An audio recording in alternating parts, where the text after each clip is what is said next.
जय माँ सरला आमे समस्ते इ संसार रे जेते जीवजंतु अच्छन्ति समस्ते वंश विस्तार करुछन्ति समस्ते पिला जन्म देइछन्ति किंतु विवेक रूपी पुत्रटीए केवल जन्म मनुष्य दे परिबो आउ कोनोसी पशुजंतु दे परिबेनी। ताले विवेक पुत्रटी आमे केमिति जन्म दबा ना जेतेबेले आत्मा और बुद्धिर विहार चलिबो। आत्मा और बुद्धिर विहार जदि चलिला ताहले ताठरू विवेक पुत्र जन्म नब आउ ताहले ये संसार नदी की आमे समस्ते पारी ही जिबा।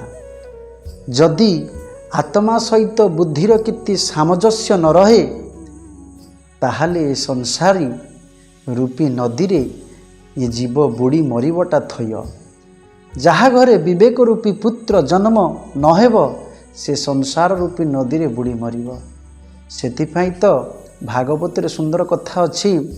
आत्मदेव नामक जने ब्राह्मण नदी रे बुड़ीबा पई गंगा कूल को जाइथिले प्राण विसर्जन करिबा पई। विवेक पुत्र केवल ये संसारी ये विवेक पुत्र को जन्म दबा केवल भगवान को कथा श्रवण रे आम ये मनुष्य विवेक रूपी गोटे सुंदर पुत्र आमे जन्म दे परिबा। केवल सत्संगरु विवेक रूपी पुत्र आमको निश्चिंत मिलिब। आहा किंतु यही आत्मशक्ति की जागृत करने को हेबो। आत्मशक्तिर जागृत हेले सत्संग सार्थक हो जाए। हनुमानकर आत्मशक्ति को जागृत करने पाई जाम्बवान गोटे कथा कहले, जाम्बवत के वचन सुनाए सुनी हनुमंत हृदय अति भाई। आहा हनुमान आनंदित हो गले, कहले आहा एमिति कथा मो जीवन रे सुनिनी।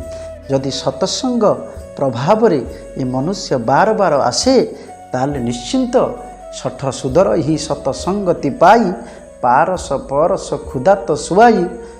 जौक लगा लुहाटी हेइथिले मध्य से मध्य गोटिए दरकारी लुहा रूप आसीपे।